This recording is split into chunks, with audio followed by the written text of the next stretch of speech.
Now, when you're cooking your clutch plate, you want to make sure you've got a nice pan of clean water, and then I normally use about a quarter of a cup of very good washing powder. Just sprinkle that around in there like that. Lovely. Give it a little bit of a stir up.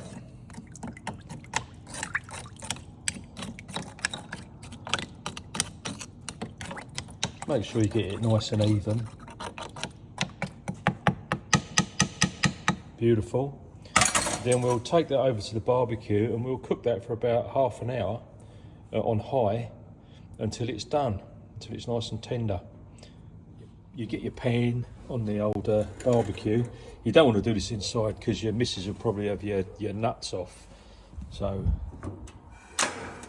there you go, we'll have that on high until that comes to the boil, and then we'll simmer it for about 20 to 30 minutes, and then all of the crap should come out of the plate, and then you can rinse and repeat a couple of times and then put some clean water in, and that clutch plate will be like new, isn't it?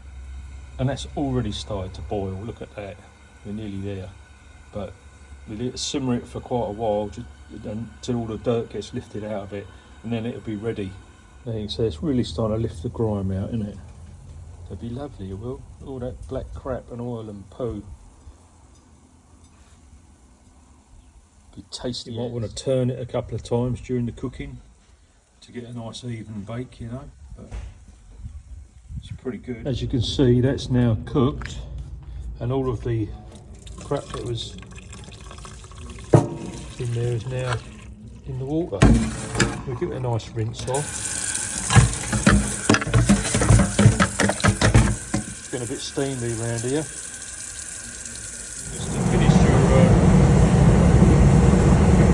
clutch plate, just cooking for another 20 minutes, really bleeding on, just to get moisture out of it, and then the clutch plate is done. It's a finished clutch plate from oil sodden to nice and dry and shiny and clean. The only reason I did it is it's got absolutely tons of meat on it, so just 'cause it was really oily. Done.